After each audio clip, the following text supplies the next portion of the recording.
ഇത്ര നേരത്തെ നീക്കോ? ഇങ്ങനത്തെ ഡ്രസ് ഇതാണ് തീ പിടിക്കാത്ത dress.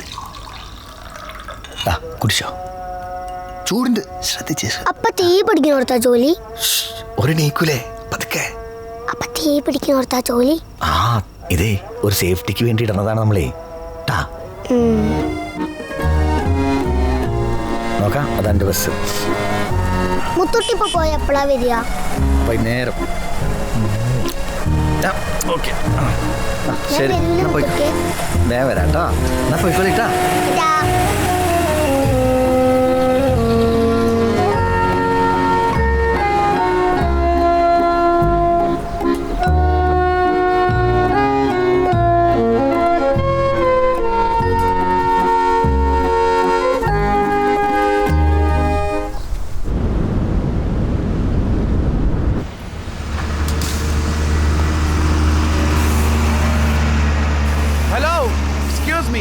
What is this? Come down, please. Come down. അബീബേടാ, HSC manager വിളിക്കുന്നുണ്ട്. ഓക്കെ. എന്ത് സംഭവം? I told you this many times. Please, guys, be careful. Habib, you are in charge this week, right? Yes, sir. Then tell me, why like this, Habib? When you work in height, you have to tie the harness. Everybody knows that. This is basic step. If any accident happens, it will impact our main hours, asset damage, and whatnot. So, you have to pack your family safely. Always remember that. Habib, sir, their safety is your responsibility. Sure, sir. Okay? Okay.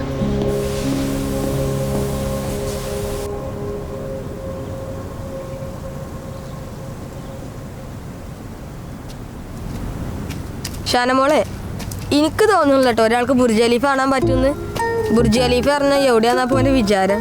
അതിന് എനിക്ക് തോന്നല മുത്തൂട്ടിനെ പറ്റിച്ചാന്നാ. അപ്പൊ നിങ്ങൾക്ക് കാണാൻ പറ്റൂലല്ലോ. ഞങ്ങൾക്ക് അല്ല മാതിരി കൊച്ചുമണി Raman teacher നാട്ടാരെന്ന് ബോധിപ്പിക്കണ്ടല്ലോ. അതാ മോമ പെട്ടേ.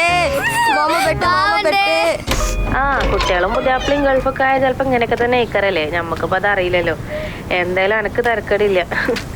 ഗൾഫൊക്കൊന്നും പറഞ്ഞപ്പെടുന്ന ഒരു പോക്ക് പോയതല്ലേ. പിന്നെ എന്റെ വർത്താനോ വിവരോ ഫോട്ടോ ഒന്നുമില്ല. എടി, ഇവിടെ ഫോട്ടോ അയക്കാൻ മാത്രം ഒന്നുമില്ല മോളെ. ഒരു മരുഭൂമി പോലത്തെ സ്ഥലത്താണ് ഞങ്ങൾ താമസിക്കുന്നത്. മുത്തൂട്ടി സുബൈക്കന്നെ പണിക്ക് പോവും. ഞാൻ ഭക്ഷണം ഉണ്ടാക്കും, കുറച്ചേരം ഫേസ്ബുക്ക് നോക്കിയിരിക്കും. അല്ലാണ്ടപ്പം എന്ത് ചെയ്യാനാ? ഒരു യൂട്യൂബ് ചാനൽ തുടങ്ങിയാലോ എന്ന് ആലോചിക്കാണ്. പിന്നെ കുട്ടികളെ കാര്യം ആലോചിക്കുമ്പോളാ. എന്താണ്? ഒരു ഒട്ടാൻ പോലാത്ത മരുഭൂമിക്ക് ഞങ്ങളെ കൊണ്ടുവന്നേ. ഉമ്മ, ഇനിയിപ്പോ നാട്ടില് പോകുമ്പോ ബുർജ് ഖലീഫാന് ഫോട്ടോ ചോദിക്കുമല്ലോ എല്ലാരും. എന്താ അറിയമ്മ, മോമ ബുർജ് ഖലീഫന്റെ മുന്നിൽ ഫോട്ടോ എടുക്കാറിഞ്ഞില്ലേ? ആ കുട്ടികളെ വാട്സപ്പ് നമ്പറിന്റെ ലിസ്റ്റാണ്. ഇപ്പൊ ഞാൻ ഓനോട് ചോദിക്കുമ്പോ എന്താ പറയാ? നിങ്ങളൊന്ന് അടങ്ങ്. മോമോ, ഇങ്ങോട്ട് നീക്ക്. എനിക്ക് കുറച്ച് സമയം കൊണ്ടാ, ഞാനൊന്ന് ആലോചിക്കട്ടെ.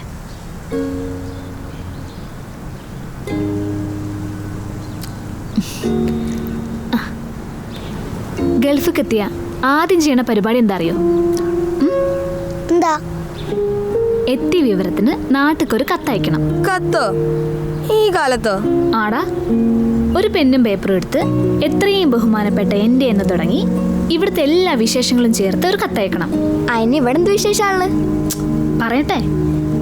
വിമാനത്തിന്റെ ചിത്രമുള്ള ഗൾഫിന്റെ മണുള്ള എയർമെയിൽ കവർ എടുത്ത് നമ്മൾ ഈ കത്ത് അതിലേക്കിട്ട് ഒട്ടിക്കും.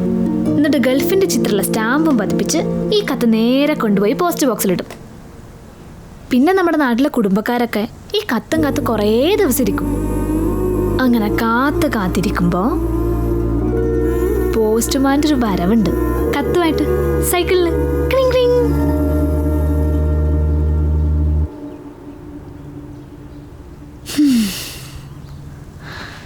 അങ്ങനെ കത്ത് പൊട്ടിച്ച് വായിക്കുമ്പോൾ അത് എഴുതിയയാളുടെ മുഖം ഈ കത്തിലിങ്ങനെ തെളിഞ്ഞു വരും. അത് കണ്ണീരായും ചിരിയായും സങ്കടായും പരാതികളായും അങ്ങനെ ഓരോന്നായിട്ട് വന്നുകൊണ്ടേയിരിക്കും. ഒരു പണിയുണ്ട്. പിടിച്ചോ.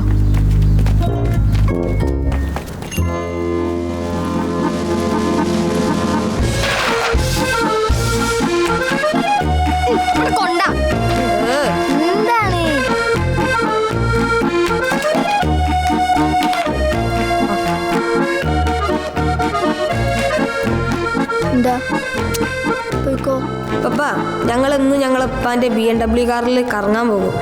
ഉമ്മ ഞങ്ങളുടെ ദുബായിലെ വീട്ടിലെ സ്വിച്ച് ഇട്ടാൽ എല്ലാ ഭക്ഷണ സാധനങ്ങളും റെഡിയാവുന്ന യന്ത്രമുണ്ട്. അവിടുത്തെ റോഡ് മാതിരി ഒന്നല്ല ഇവിടുത്തെ റോഡ്. നമ്മൾ വിമാനത്തിൽ പോണ സുഖ.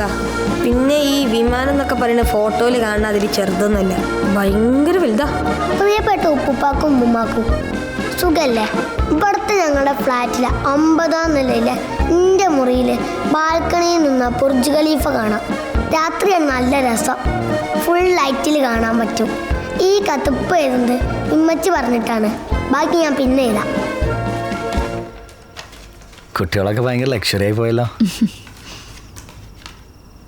പറ്റാവുന്ന സ്വപ്നങ്ങളൊക്കെ നടത്തി കൊടുക്കണം ഇൻഷാ അല്ലാ. പിന്നെ ഓർക്കും വേണ്ടേ എന്തെങ്കിലുമൊക്കെ സ്വപ്നങ്ങൾ ബാക്കി അല്ലേ? നമ്മുടെ ഫിലോസഫി മനസ്സിലാവാനുള്ള പ്രായമായിട്ടില്ലല്ലോ കുട്ടികൾക്ക്. ഇരിക്കും മോളെ. കുട്ടിക്കൊരു കാര്യം അറിയോ? ഈ ഫിലോസഫിയും ജീവിതവും തമ്മിൽ ഏറ്റുമുട്ടലാണ് കുട്ടി ഈ ലോകം. ഈ നട്ടപ്പാതിരിക്കോ ഞാൻ എൻ്റെ വല്ല കത്തുണ്ടോ? ഇന്റെ കത്ത് താങ്കളുടെ ശേഷി ഇങ്ങക്ക് ഉണ്ടാവൂല. ഉമ്മാന്റെ കുട്ടി ഉറങ്ങിക്കോളി.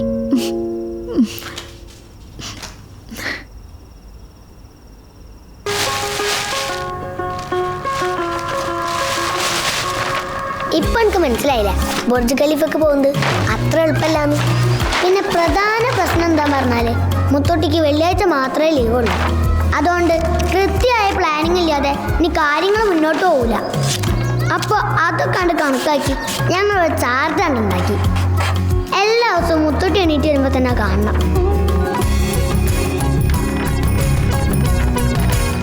താഴെ മരിയെ കൊട്ടിക്ക്. ഇതേ ഞാനും ഷാനും കൂടി കഷ്ടപ്പെട്ടുണ്ടാക്കിയതാ. അതെങ്ങനെ ഒട്ടിക്കണേ ഞങ്ങൾക്കറിയാം. അല്ലോ എന്തൊരു ഉത്സാഹം എൻ്റെ കുട്ടികൾക്ക്. ഇത് സ്കൂളിലേക്കുള്ള വല്ല പണിയത് നിങ്ങളെ പിന്നാലെ അറിഞ്ഞ് ചെയ്യിപ്പിക്കണ ഞാൻ. ഇത് സ്കൂൾ പഠിപ്പിച്ചെന്നെ ഉമ്മച്ചി. പക്ഷെ വെക്കേഷൻ ആയപ്പോൾ ഉപകാരമായി. എങ്ങനെയുണ്ട് അമ്മ ക്രിയേറ്റിവിറ്റി? ക്രിയേറ്റിവിറ്റിക്ക് എൻ്റെ മക്കൾക്ക് ഒരു കുറവുമില്ലല്ലോ. നിങ്ങൾ ഇന്നലത്തെ കത്ത് ക്രിയേറ്റിവിറ്റി കണ്ടിട്ടേ മുത്തുട്ടിക്ക് നല്ല വിഷമമുണ്ട്. എന്നല്ല ഇതാ പറഞ്ഞേ മോമോ. അതുകൊണ്ടേ അടുത്ത വെള്ളിയാഴ്ച നമ്മളെല്ലാരെയും കൂട്ടി ബുർജ് ഖലീഫ കാണിക്കാൻ കൊണ്ടുപോവാന്ന് പറഞ്ഞിട്ടുണ്ട്.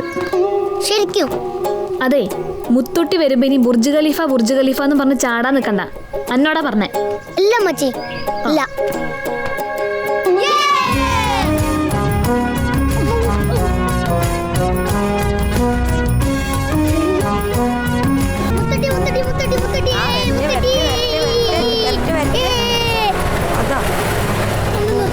പോയോ? എന്താ പറ്റി? സാധാരണ സമയത്ത് വരുന്നാണല്ലോ. അന്നും വെച്ച് പറഞ്ഞത് കേട്ട് ഞങ്ങൾ മുത്തുട്ടീൻ്റെ ബസ് കാത്തുന്നു. പക്ഷേ മുത്തുട്ടിയെ ബസ്സില്ലായിരുന്നു. My return ticket is on 13, not 30. I have a lot of work here. Bye. حبيب تفضل. Thanks. So, for safety officer position, there's something to do. I told you before, remember? Yes sir. First, you have to complete the training for Nibosh exam. You have happy news. You can go to your country for short leave and continue the training and come back with certificate.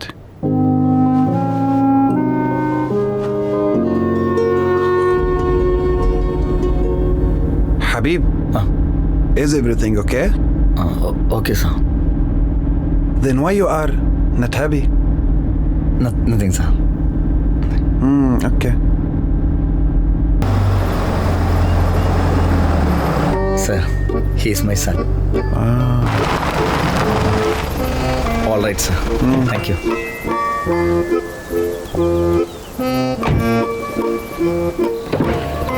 Would you like to meet my family? Oh Habib, inshallah, next time. Okay sir. Habib, Sir, remember, this is a good opportunity for you. I understand sir. Good. Thank you. Assalamu alaikum. Walaikum salam.